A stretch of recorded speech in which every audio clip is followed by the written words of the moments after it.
going inside. The running Jackson. He's got shot on goal. A game winner for the Cavs. A walk-on 3-run shot from David Adams. Feeds right on the touchback door. Up to the first layup. A shot. Billing away to score. Cavalier start the offense behind the cage. Up the left by Rubio. Spins and scores. Rosted is free. She scores. 10-5 on his feet. Touchdown.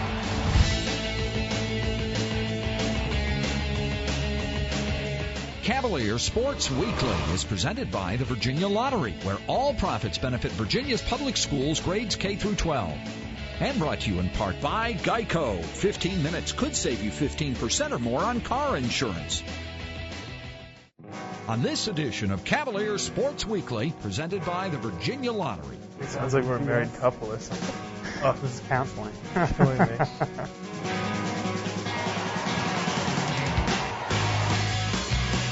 Block, 20, 15, 10-5, touchdown.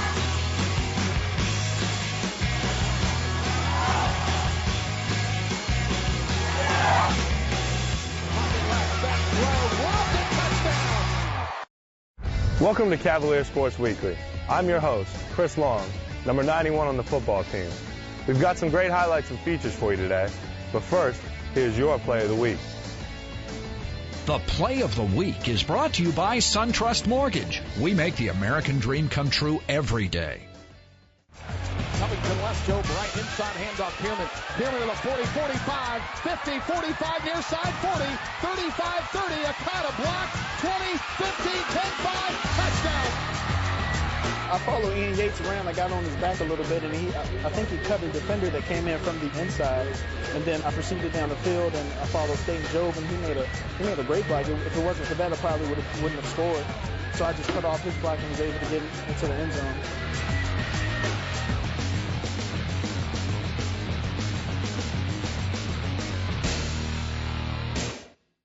Stay tuned. Virginia game highlights are coming up next. Vic Hall, 35, 40, 45 midfield, 45, he could be gone.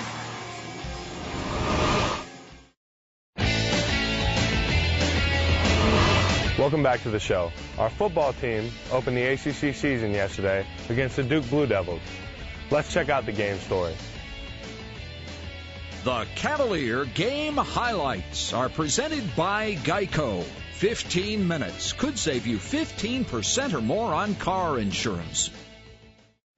Today from the Carl Smith Center, home of David A. Harrison Field at Scott Stadium, the University of Virginia plays host to the Duke Blue Devils. The Cavs have won the last 7 and 20 of the last 24. Today feels more like summer than it does fall. Temperatures approaching 90 degrees at kickoff. Hands off Boyette. The Cavs are there to knock him down at the 23. He lost a couple. Most of the times that we've won around here, it's because we've had more players step up and make good plays than the other side has had.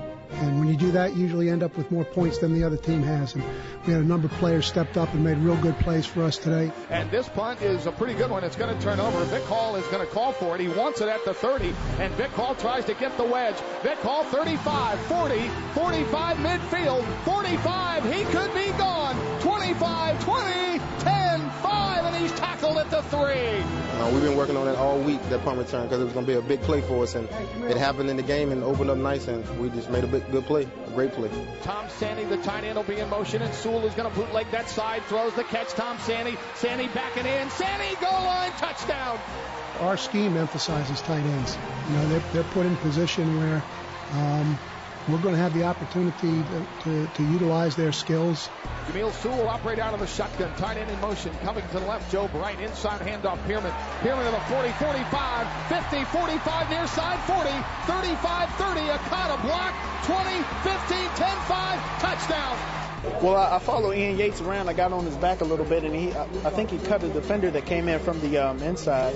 And then I proceeded down the field, and I followed Staten Job, and he made a great block. If it wasn't for that, I probably wouldn't have scored. So I just cut off his block and was able to get into the end zone. And Zach Asik maybe looking fade. Nope, Zach Asik's going to carry it himself, and Chris Long's going to hit him behind the line. Thaddeus Lewis rolls the pocket right, being chased by Billick, and the sack. The sack, no, it's Copper. We persevered through some adversity today. It was a good win for us, good win for the team. I think it's obvious defensively and everywhere. We got improvements we need to make, so we're looking forward to getting better this week. Duke's defense in the 4-3. Jumping Lalick under center, the play fake. Lalick dropping back, locks in, throws, and a catch at the 30-yard line. Going up to get it, Dontrell Inman. Too wide left receiver near side. Lalick hands off. Cedric Pearman on a delay. 25-20, 15, and down to the 12-yard line. So Vic Hall checks with gold. Looks at Danny Aiken. Calls for the ball. Snap back, ball down. The kick is up, and it is good.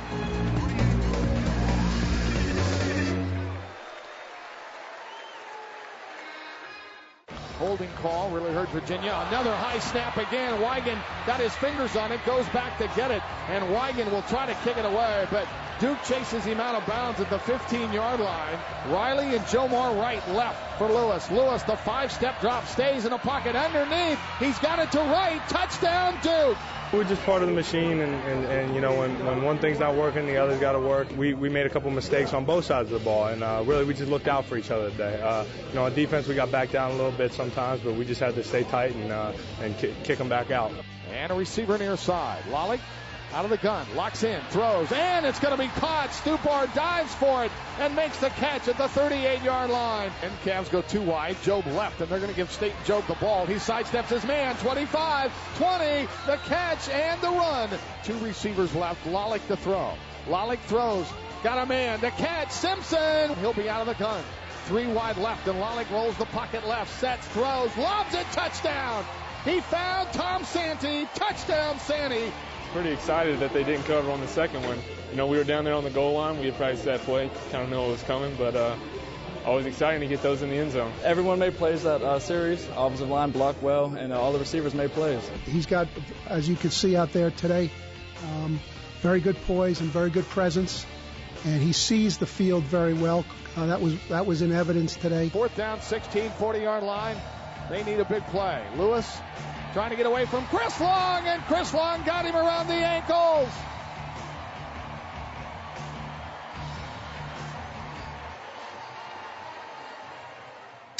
Former Virginia golfer Steve Marino has won over $1 million in his rookie season on the PGA Tour. We recently caught up with Steve at the tour stop in Greensboro.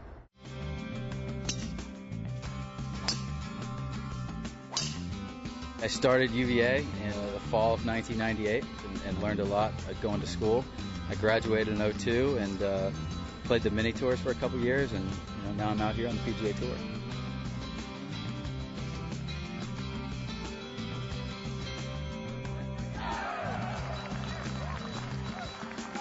I stayed the summers in Charlottesville when I was going to school, and I played Birdwood a lot. In my junior year of college, I think. And that summer, it seemed like I shot like 66 every time I played. So at that point, I realized that, I could shoot some low scores, and, I wasn't afraid to do so. Please welcome Steve Marino.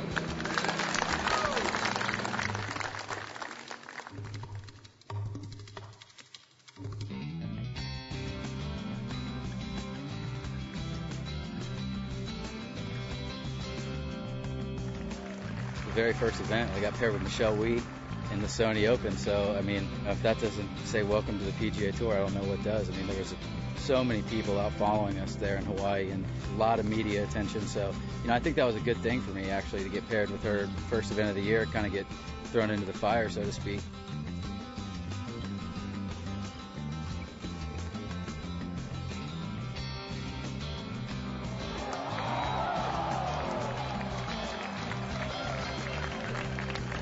I've been fortunate not to kind of get caught up in the hoopla, you know what I mean? And, I haven't tinkered with my equipment, and I haven't, been overwhelmed with the scene, so to speak.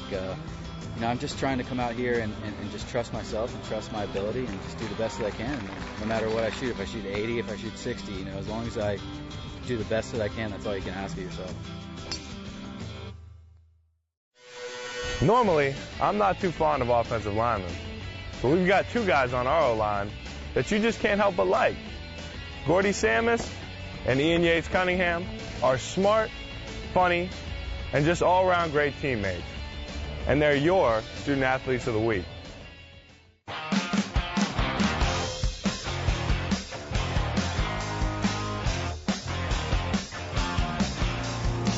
Well, if you think about it, you have 5 guys that have to work as one.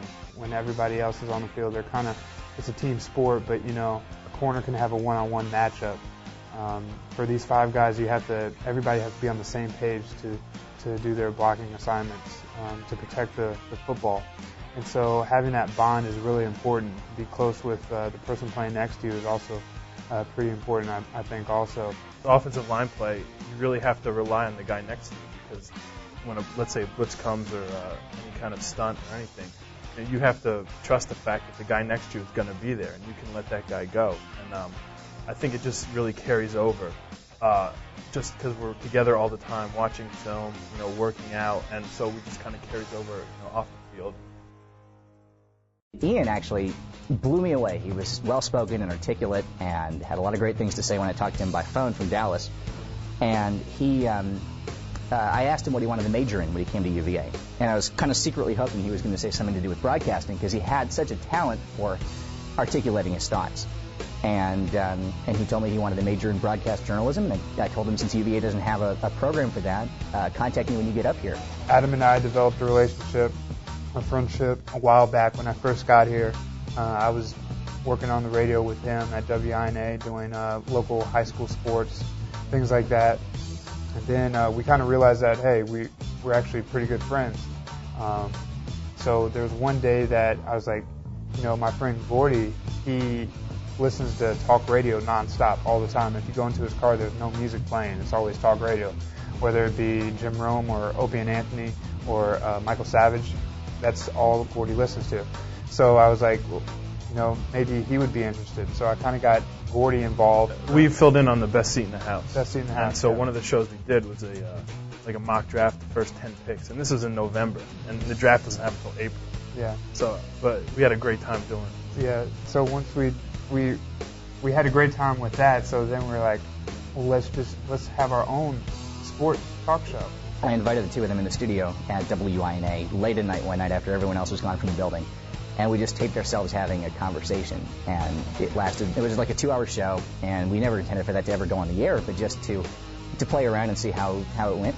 And we had so much fun doing it that for the next few weeks, every time we'd all have a free couple hours, we'd meet up in the studio and we'd just record a sample show.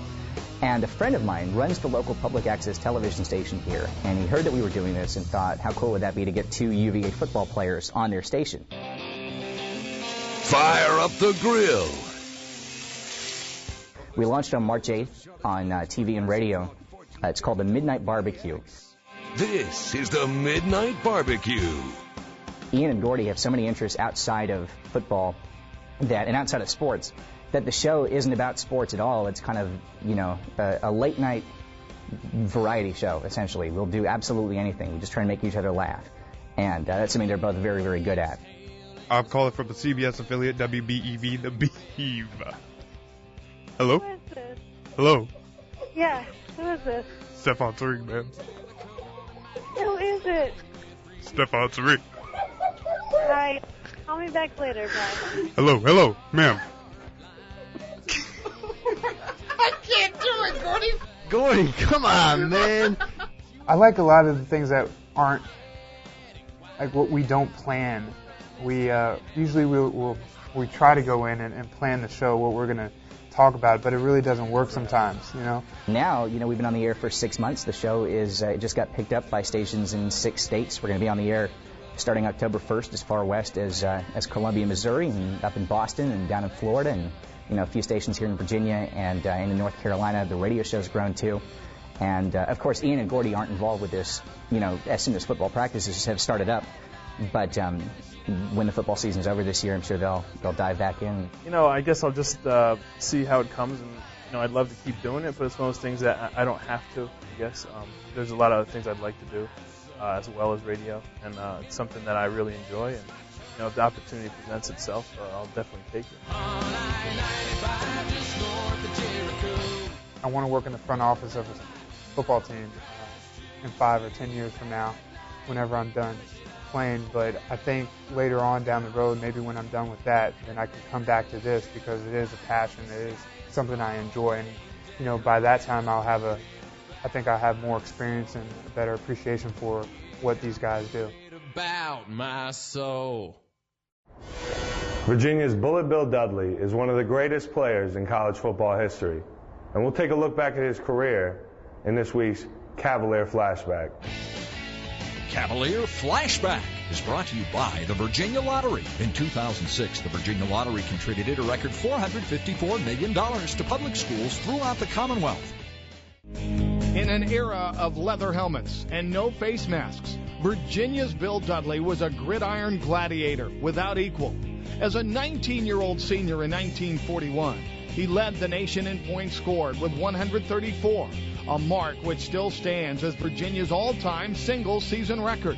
His total of 325 all-purpose yards in a Cavalier victory against North Carolina also stood as the Virginia single-game record for 58 years.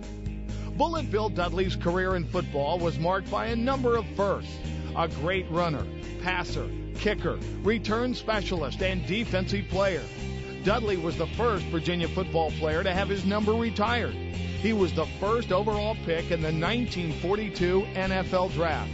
And after serving in the Army Air Corps during World War II, he joined the Pittsburgh Steelers and was first in the NFL in 1946 in rushing, punt returns, and interceptions. Dudley later became the first Cavalier elected to the College Football Hall of Fame and the National Football League Hall of Fame.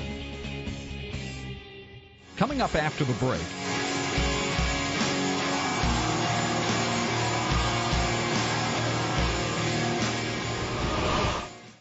Welcome back to Cavalier Sports Weekly.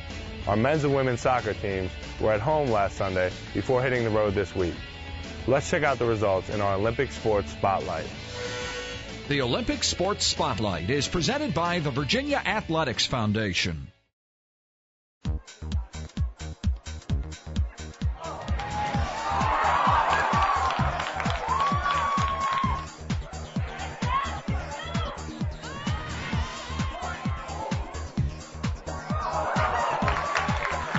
I thought the thing that was most important was that we played our game and we moved the ball extremely well today. You know, didn't really get rewarded for it early, and the game could have turned on the heels there if Chantel doesn't come up with that save there in the first 10 minutes or so. Saving a goal like that and keeping us in the game and keeping us with momentum going into the half definitely helped, I think, to the win.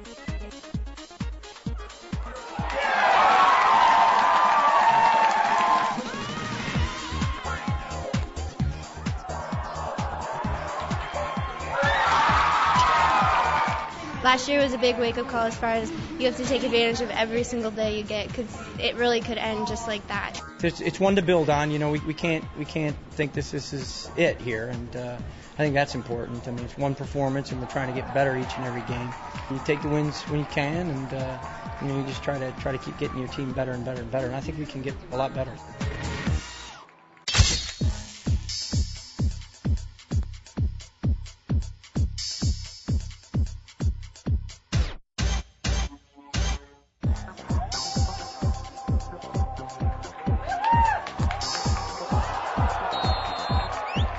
This game really presented us with some different challenges. They were athletic, they were physical. There are going to be teams in the ACC that have some of that style, not all of them, but some of them. And it made us deal with it. And I thought we did very well, especially Mike Giambardo.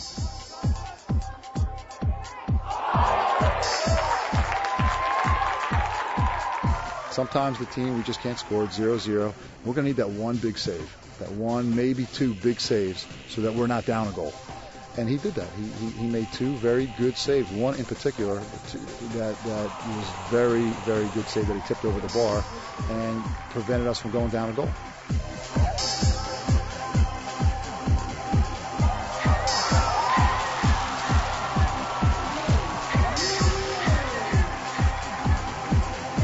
When Matt Mitchell got injured in preseason, we put him in that high, kind of wide position. And his first game was against South Florida, and right away he was, I thought, the man of the match. And You know, when we played Columbia and spoke with their coaches afterwards, their scouting report was stop Neil Barlow.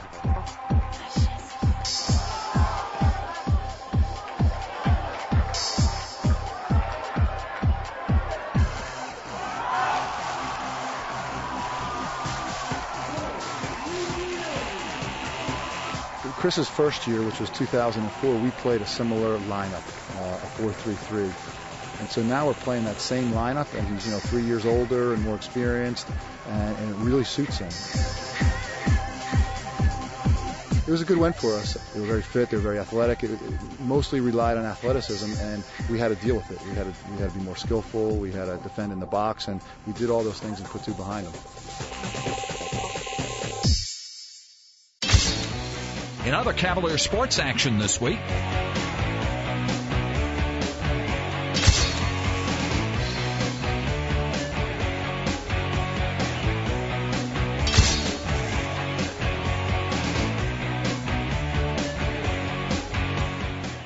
Thanks for watching Cavalier Sports Weekly. We'll be back next week with highlights from our football game against the North Carolina Tar Heels and plenty of other features. Until then, go Hoos.